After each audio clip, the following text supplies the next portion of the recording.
मैया, आज सूरज केने से निकल बड़े हो?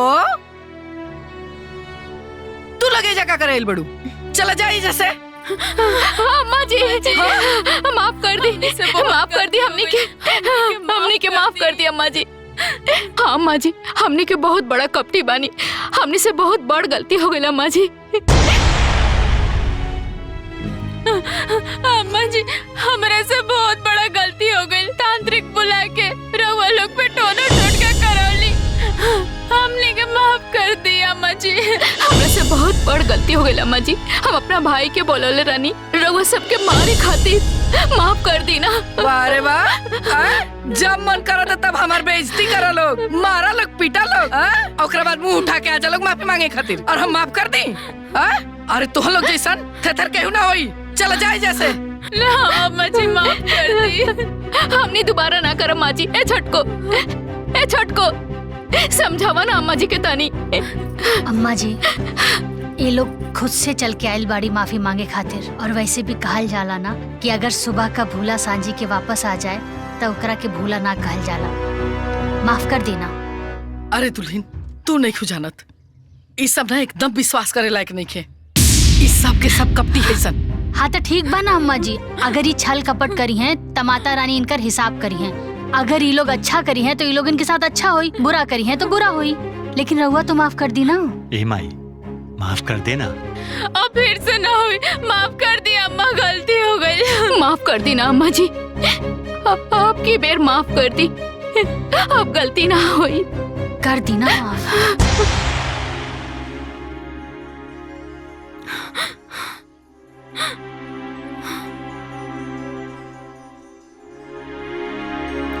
देखा बहू, तू कहा तारू तो तहार बात मान के ये लोग माफ कर देता नहीं। अब जा लोगे जैसे। अब जा अम्मा जी।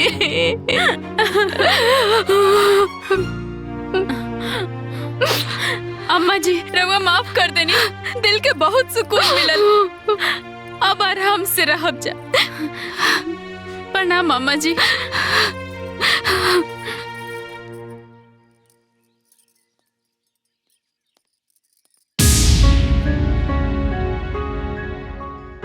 अम्मा जी,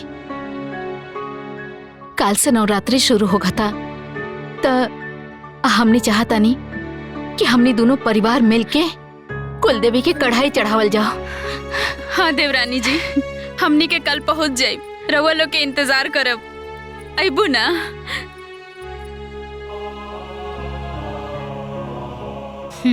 ठीक बा।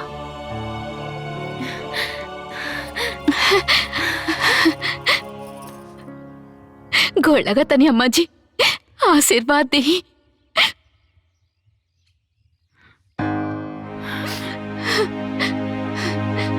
अब दिल हल्का हो गई, अब चैन से सुतब। आइया जरूर। ए छोटको, तू हो आइया। हाँ ठीक बा अम्मा जी, प्रणाम।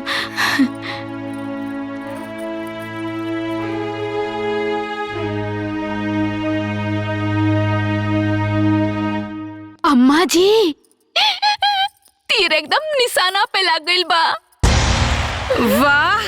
हाँ अम्मा जी, बुढ़िया तो पहले मानते ना रहे, लेकिन ओकर पतो मान गइल। वाह, अब तो बहुत मजा आई। काल सवेरे उ जाई कढ़ाई चढ़ावे, और हमनी के जाए ओकर जमीन में कब्जा करे। सही कहा तनी अम्मा जी, वो झगड़ुआ खेत कब से पड़ती पड़ल बा। हमनी क्या वो पर कब्जा कले हल जाई। हाँ अम्मा जी, जैसे वो हमनी के दुआर कब्जे ले बिया ना, ओइसे जाके ओकर खेतो कब्जिया लियल जाई, तब्बे मजा आई। बाकी तू दोनों सब काम ठीक से करिए। सवेरे ही जाके 8-10 मजदूर ले आइए, कि जब तक उनकर कढ़ाई चढ़ी तबले हमार जमीन में हमार धान रोपाई। ठीक बाबा जी।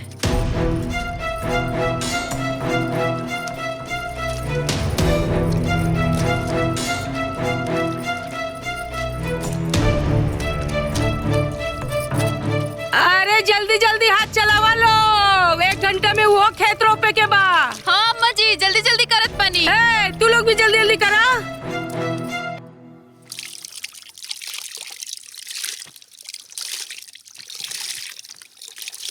अम्मा जी हाँ ये जगह एकदम ठीक बा।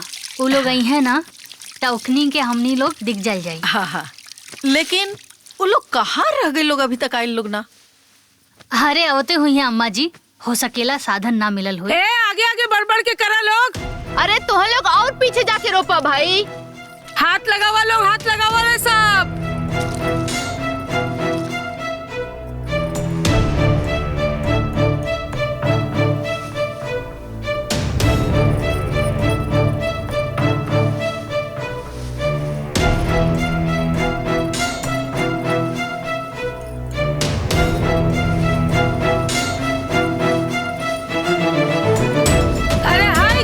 खेत तो रोपा गई, खेतवा में तो पानी ना पड़ल, अब ले रोपाई कैसे?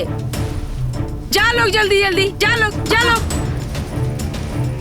जल्दी जल्दी हाथ बढ़ावा।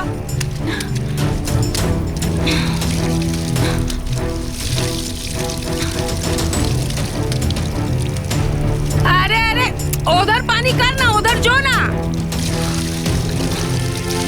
ए पाइप उठा रहा बड़को। बाप रे। अम्मा जी हाँ, पूड़ी और हलवा तो बन गइल बा, लेकिन अभी तक वो लोग ना आइल। थोड़ी देर और इंतजार करी, आ जाइए लोग। देखनी अम्मा जी, हम दिमाग लगाओनी रउआ खेत पा गई नी। अन्ना खूटा गड़ा था, खूटा। हाँ, उ लोग जो चढ़ावत होई कढ़ाई और हमनी के जीते तनी एजा लड़ाई। जल्दी जल्दी करा लोग, जल्दी जल्दी। कर भाला करे। बाप रे, अगर भला ना करे तो कम से कम भाला तो जरूर करे। हे बाबू आ जाए तो पूजा पाठ करके चले जाई। अरे तू लोग एजा कढ़ाई चढ़ावा तारू लोगन, तोहार सारा खेतवा रोप लेवल सन। हाँ, अरे जा लोग, न तो पूरा खेतवा कब्जा कर ली है लोग। देख लो दुल्हीन, हम कहत रही ना वो सब एक नंबर के कपटी है सन, उन्हीं के बात पे भरोसा ना करे के। देखा हमनी के बहाना से एजा भेज देली सन, अपने चल गए सन खेत कब्जा करे। चिंता मत करिए अम्मा जी, बोई है ओखनी के, लेकिन काटल जाई हमनी के। ए छुटकी, उधर ध्यान दे, उधर ध्यान दे, उधर दे। हाँ हाँ हाँ, हाँ। ए छुटकी, इधर इधर इधर इधर। हाँ। अरे सड़िया बांध ना ले आगे, मोड़ ले आगे, मोड़, तब ना काम हुई बढ़िया से। हाँ, अचरो को खोस, अचरो को। आज तो मजे आ गई। हाँ।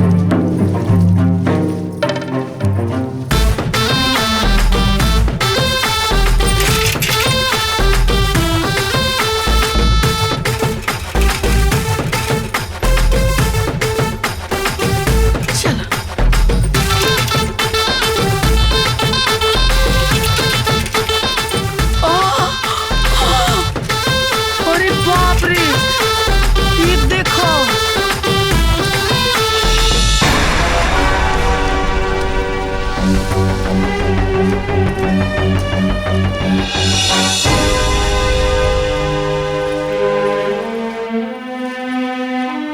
अम्मा जी रवा चुप रहिया, कुछ मत बोलिया।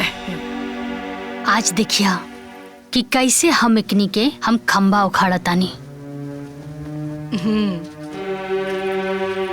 अरे जल्दी करा लोग, जल्दी।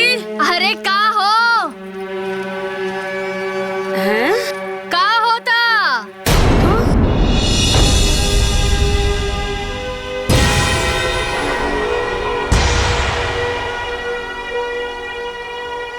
अरे रोपा रोपा डेरात काहे बाड़ू?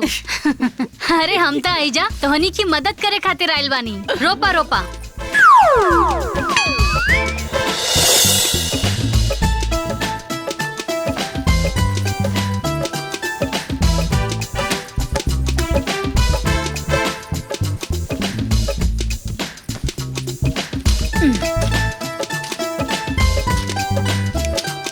डेरात काहे बाड़ू?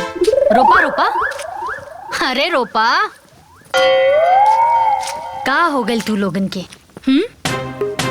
अरे अब देखा तू लोग आइलू, हमरा के समझाइलू, हम समझ गई नी। अब परिवार के बात बा, सब के हुए एक साथ बा, पूजा पाठ माता रानी आ कढ़ैया हम जाके ना मंदिर में कढ़ैया करके आ गए नी। आपन हिस्सा चढ़ौनी हम आ तू लोग इनके हिस्सा भी चढ़ौनी। अब हम आयल बानी तो देखा तनी तू लोग रुपाई करत आड़ू। घर परिवार के बात बा अकेले कैसे करबू, यही से मदद करे खातिर आ गई नी। हाँ अब हम रुपयो करब और साथ में गीत भी गायब।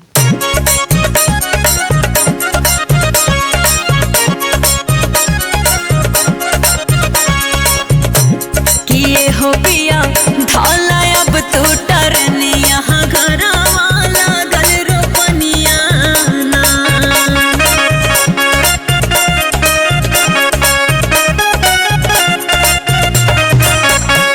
कि पनिया लहर सगरो सेवनिया घरवा लागल रोपनिया ना।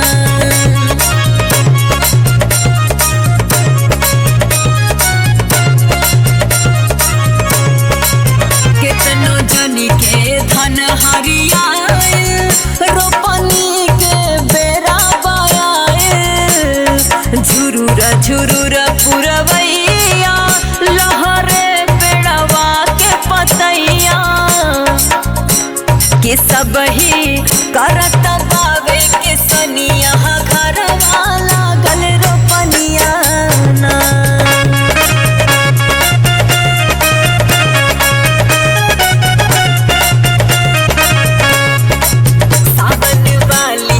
खेती पिछड़ी समझो सगरो कमवा बिगड़ी। घर आवे के मूड बनाला अभी से तू टिकट कटाला।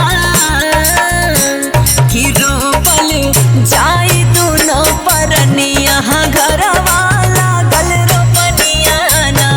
किए हो पिया ढोला अब तू टरनिया घरवा लागल रोपनिया ना।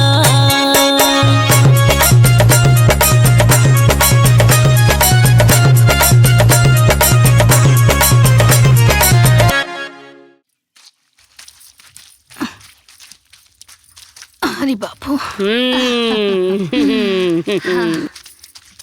हो गइल सब। बढ़िया हो गई। अरे ई रवा लोगन के मजदूरी, रवा लोग बड़ा मेहनत करके रोपनी कैनी। हाँ अच्छे से खा के आराम करिहा आज। हाँ धन्यवाद। सब बड़ा मेहनत कैले बानी। हाँ अरे दीदी रवा लोग भी बड़ा मेहनत कैले बानी, लेकिन रवा लोग तो घर परिवार वाला बानी जा। अब रवा लोगन के मजदूरी देव ता अच्छा ना नु लागी। मजदूरी? हाँ हमार खेत रोपनी है तब। हमार खेत खेत जोतनी हमनी के, पानी पटौनी हमनी के, मजदूर बुलौनी हमनी के। बात तो सही बा, रवा लोग मेहनत तो बहुत कैले बानी। यही से तो हम कहा तानी कि मजदूरी दिलाई अच्छा ना लगी। या रवा बता दी काम ले कि दाम ले, बदले में आके हम कोनो काम कर दे। सुशीला समझा दे अपने पतों के, ना कोनो काम चाहिए ना कोनो दाम चाहिए। है खेत हमारा हमार। कोई सब तार खेत हो। आई मेड़ दिखाई देता ना, ई मेड़ के वो तरफ तहार खेत, आई मेड़ के तरफ हमार। और रह गई बहुत पुराना बात। अब मड़वा के उ तरफ भी हमार बा, ई तरफ भी हमार बा, पूरा के पूरा हमार खेत बा। और खेत कैसे? धान हमनी के बोले बनी। हाँ। हमार खेत है हमार। ए दीदी अगर गाय खूटा से बंधा जाली त गाय खूटा के नानू हो जाली। और ये मेढक पियन जब फाड़ फाड़ के आंखें दिखाओ ताड़ू ऐसन मारब के लंगड़ात लंगड़ात घरे जइबू। और तू दोनों सास पतों का सीधा सीधा सीधा घरे जीबू। तू लोग लंगड़ा लंगड़ा के जीबू। ए छटकी। हाँ दीदी पकड़ी दोनों सास पतों के और गाड़ दे धान के खेत। हाँ। पकड़। अम्मा जी जाइए आराम करी। आवा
ए छटको। हाँ दीदी।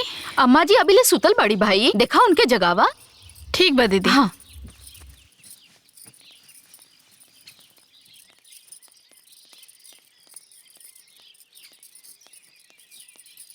अम्मा, ए अम्मा, अम्मा, अम्मा, अरे उठी ना, सबेर हो गल बा, कबले सुतब। अम्मा, ए अम्मा, अम्मा,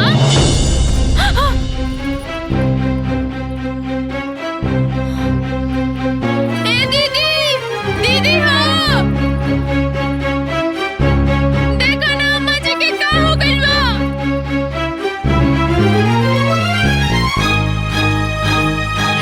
का भइल चटपा? देखो अम्मा जी के का हो गइल बा। अम्मा जी, अम्मा जी, अम्मा जी, अम्मा जी, ए छटकी, अम्मा जी हमने के छोड़ के चल गईली। अम्मा जी, अम्मा जी, अम्मा जी का हो गया जी? छटको, अम्मा जी छोड़ के चल गई अम्मा जी, अम्मा जी, अम्मा जी, अम्मा जी, अम्मा जी। का हो गई हो? हाय देखो देखो, आय दादा, चलो चलो। हाँ अरे आओ आओ आओ, देखो का भाई भाई, चलो चलो चलो। का भाई लो। अम्मा जी, लड़की क्या हो गई? अम्मा जी, ना जा सकिला अम्मा जी। का भाई? अम्मा जी हमें के छोड़ के चल गईली। मर गईली।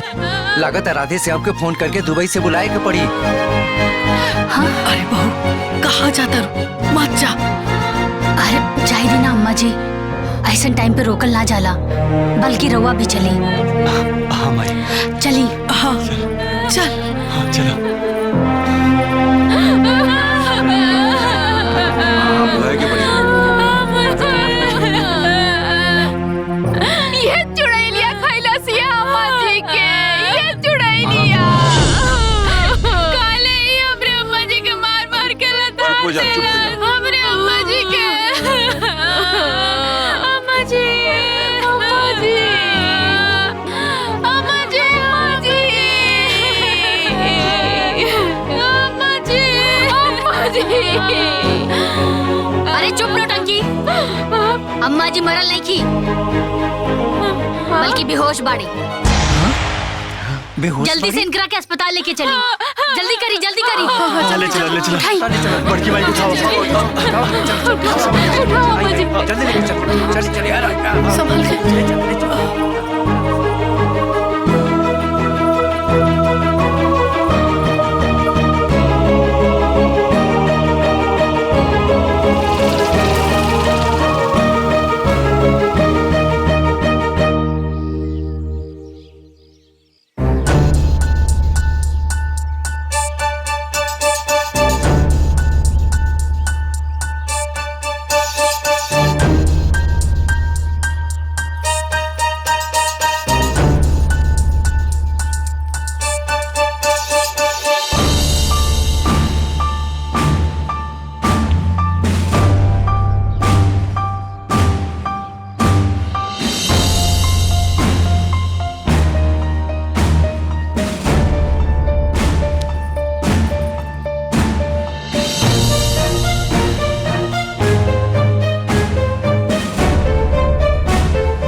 कैसन बड़ी हमार अम्मा जी?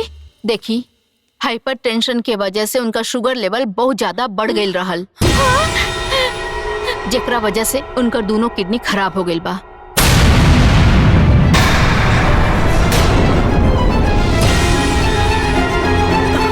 उनका के डायलिसिस करा के आईसीयू में भर्ती कर देले बानी, लेकिन हाँ, अगर 24 घंटा के अंदर किडनी के व्यवस्था ना भई तो फिर हम उनका के ना बचा सकीला।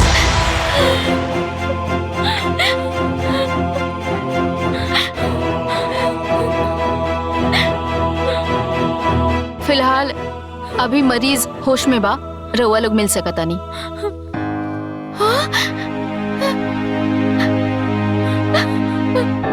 अम्मा जी, अम्मा जी,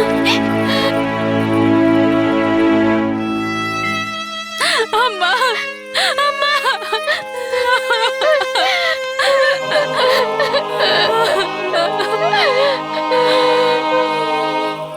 अम्मा जी,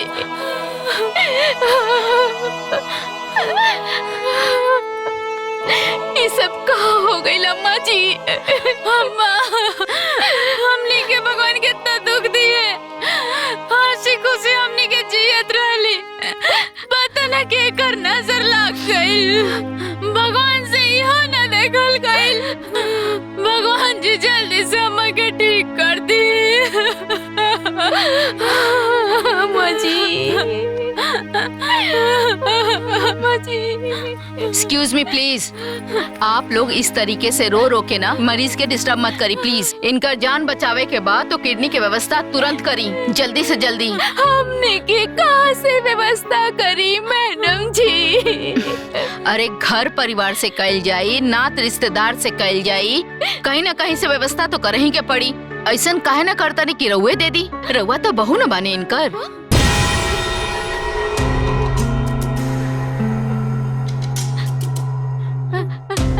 हम कैसे दे दी मैडम जी? हमार तो दोनों किडनी में पथरी बा।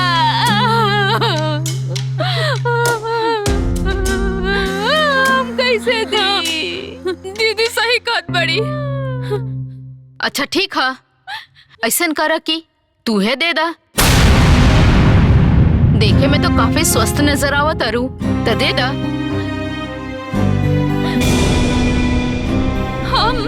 हाँ, हमार स्वास्थ्य ठीक ना बा, तबीयत खराब रहेला, कमजोरी भी बा, घबराहट भी हो रहल बा। आखिर ऐसे कैसे काम चली? कहीं ना कहीं से तो व्यवस्था करही के पड़ी। के दी किडनी इनका के? हम देव किडनी।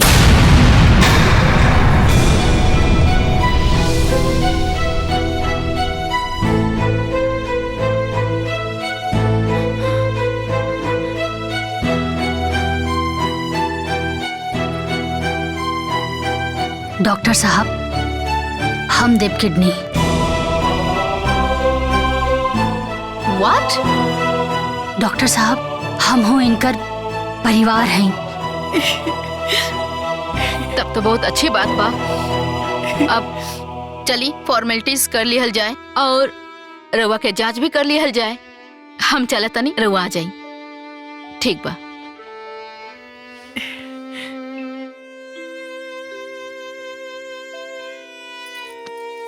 अम्मा जी, रउआ चिंता मत करी, हम रउआ के अपन किडनी देव, सब कुछ ठीक हो जाए।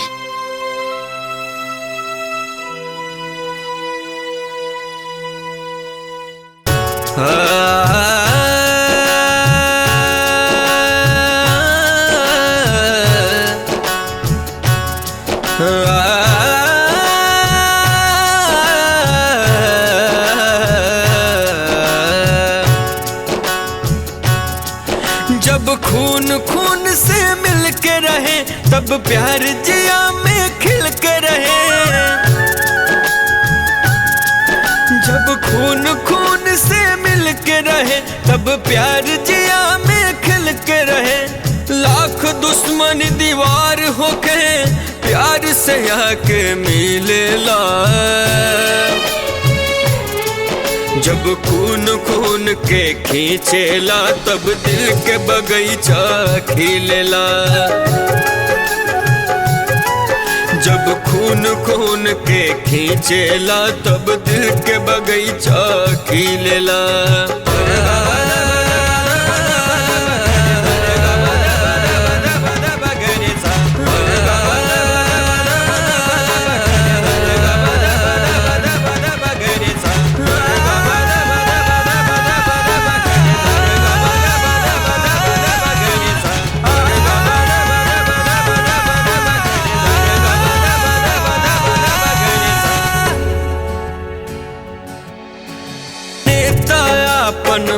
खेला जब अपन असर दिखावेला। विपदा आ दुर्दिन में एक दिन अपने ही कामे आवेला। अपने तायापन हो खेला जब अपन असर दिखावेला। विपदा आ दुर्दिन में एक दिन अपने ही कामे आवेला। वैसे सींचे जैसे एक माली बगिया के सींचेला। जब खून खून के खींचेला तब दिल के बगीचा खिलेला। जब खून खून के खींचेला तब दिल के बगीचा खिलेला।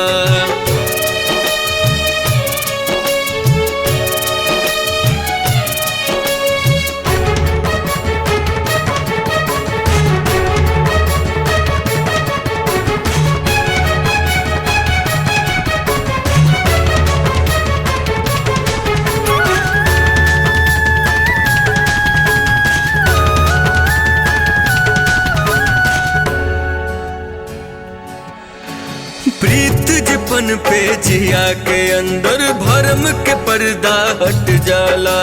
होके जब परिवार एकता दुख के बदरी छट जाला। प्रीत जपन पे जिया के अंदर भरम के पर्दा हट जाला। होके जब परिवार एकता दुख के बदरी छट जाला। आँख गढ़पना खुल जाला जब अपने आपन दिखेला। जब खून खून के खींचेला तब दिल के बगीचा खिलेला।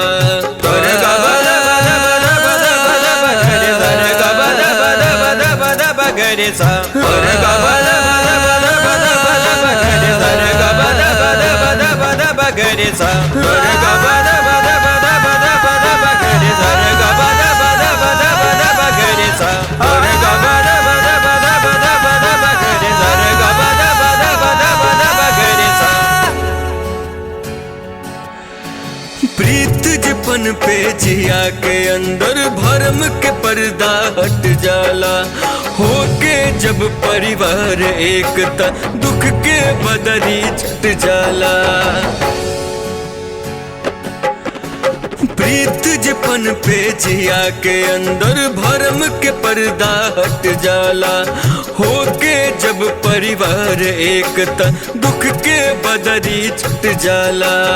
आँख गढ़पना खुल जाला जब अपने आपन दिखेला।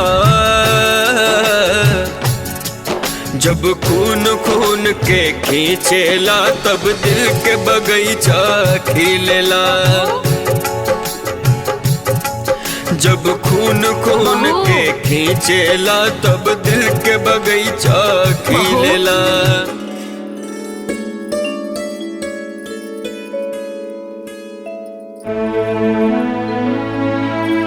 अम्मा जी अपना घर में चली ना। ना, अभी हमार घर ना है। हमार घर तो हुआ जौना घर में ऐसन पतो रहेले जे सास के मतलब समझेले। अपन जिंदगी के परवाह ना करके हमार जिंदगी बचौलस। ऐसन बहन जैसन दौरानी रहेले जे अपन जीवन के सारा जमा पूंजी हमरा पे निछावर कर देलस। और हम ओके पराया समझनी, ओके अपन दुश्मन समझनी।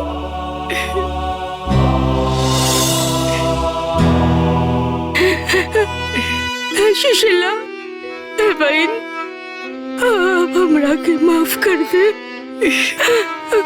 माफ कर दे, माफ कर दे हमरा के सुशीला,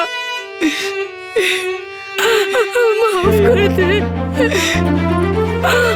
सुशीला,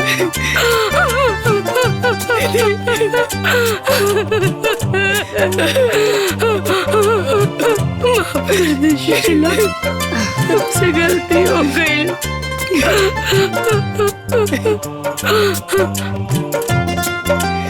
पगली तू कह रो तेरा तोरा घर में तो ऐसा चांद निछावर करे वाली पतो बिया।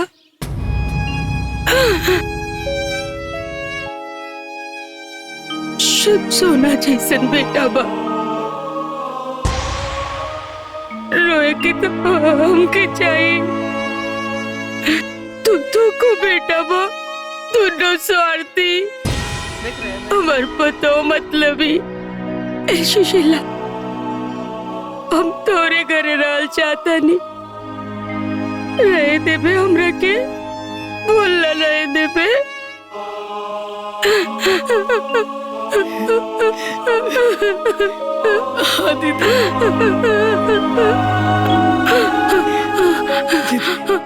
चुप रहा, ऐसा काहे बोलता रे तू? ये सब घर दुआर सब तारे है, तू ही घर के मालकिन है। लेकिन पता ना का गलती होगी रे कि तू हमने के पराया कर देले रहो। सुशीला हम अपन दोनों बहुवन के भड़कावे में आगल रहनी। वो लोग दोनों हमारे इतना कान भरलस कि हमार मन में जहर भर गई। बाकी तू माफ कर दे सुशीला, हमके अपन घर ले चल। हम आई। माफ कर दे। चलो अम्मा जी माफ कर दी अम्मा जी हमने की।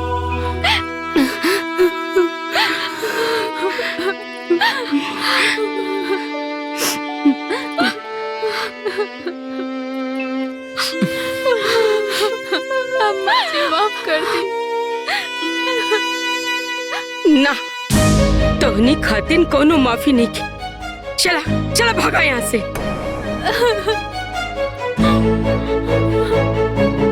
करे तोर तो दोनों किडनी में पथरी भइल रहे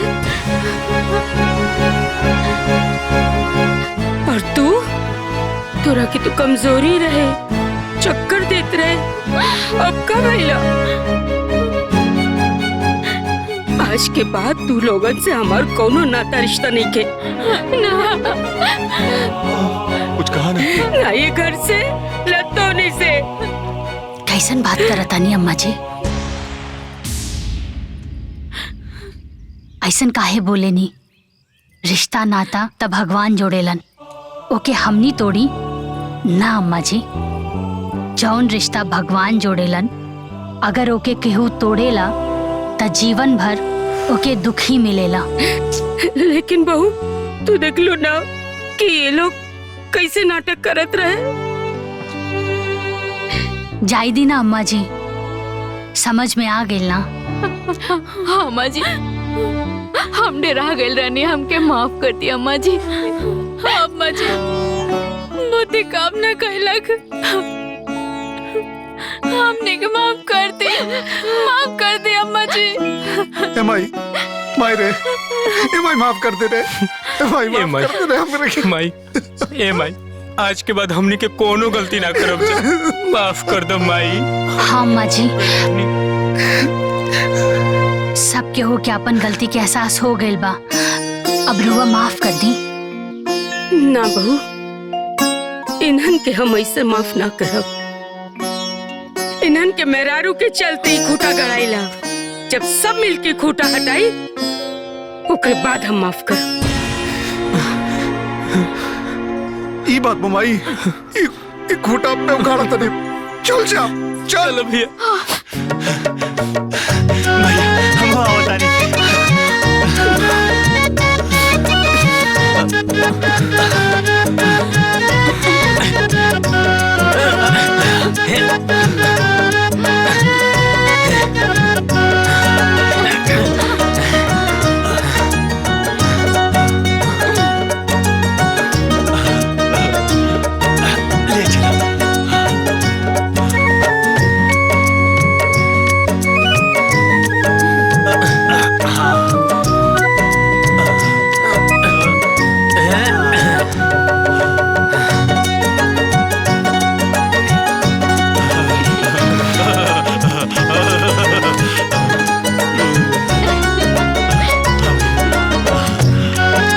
परिवार साथ होला तो हर मुश्किल आसान हो जाली।